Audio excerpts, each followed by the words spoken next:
I dreamed a dream from Escape from Culloden by the Chevalier de Johnstone. As there was no longer any safety for us in Glen Prosson, on account of the detachments with which we were continually being surrounded, we unanimously agreed to quit Samuel's at 3 o'clock the next morning. Our plan was to return to the highlands and to fix our abode, for the time being, among the rocks. As a result of this decision, we went to bed at 8 o'clock in the evening, in order to lay in a stock of sleep before our departure, as we had no hope of sleeping under a roof for some time to come. I have never been in the habit of giving credence to stories of supernatural intervention, which seem to abound in every country, and with which men are deceived from their infancy. Such stories are generally the creations of overheated imaginations, of superstitious old women, or of disordered intellects. That night, however, I had so extraordinary and so incomprehensible a dream that if any other person had related it to me, I should have treated him as a visionary. However, it was later verified to the letter, and I owe my life to the circumstances of my having been so struck with it, incredulous as I was, that I could not resist the impression it left on my mind.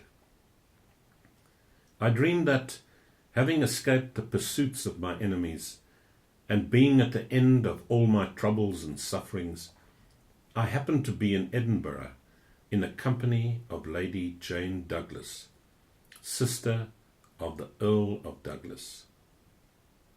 I was relating to her everything that had occurred to me since the Battle of Culloden, detailing all that had taken place in our army since our retreat from Stirling, including the dangers to which I had been personally exposed in endeavouring to escape death on the scaffold.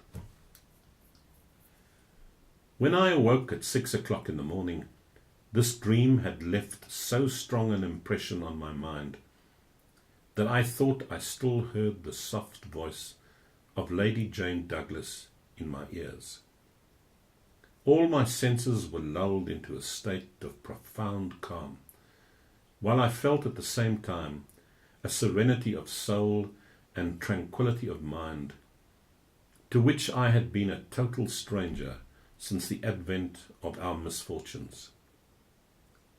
I remained in my bed, absent and buried in all manner of reflections, my head leaning on my hand and my elbow supported on my pillow, recalling all the circumstances of my dream and regretting very much that it was only a dream, but wishing to have such dreams frequently to calm the storms and agitations that devoured my soul, owing to the uncertainty of my fate. In the certainty of an inevitable punishment, one can at least resolve to face it with courage and resignation.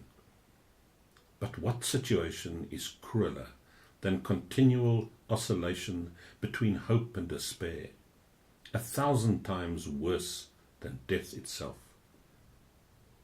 I had passed an hour in this attitude, motionless as a statue, when Samuel entered to tell me that my companions had left at 3 o'clock in the morning, and to tell me where in the mountains I would find them. He added that he had been twice at my bedside to awaken me before their departure, but seeing me fast asleep, could not find it in his heart to disturb me, convinced as he was of my need to rest before the fatigues I must undergo in the mountains. He advised me to rise without delay, as it was time to depart, and his daughter, who would think we had all left, might not be as diligent about signalling the arrival of detachments. I answered in a composed and serious tone, "Samuel, I am going to Edinburgh." Poor Samuel stared at me with a foolish and astonished air, and exclaimed, "Excuse me, my good sir, but are you right in the head?" "Yes," I replied, "my head is perfectly sound. I'm going to Edinburgh, and I leave this evening. Go and tell your daughter I'm still here, and that she must continue her usual watch, and let me know if any troops arrive in Carthage during the course of the day." Samuel began to tire me with his remonstrances, so I imposed silence by telling him, once and for all, that I had made up my mind, and it was pointless to raise the subject again.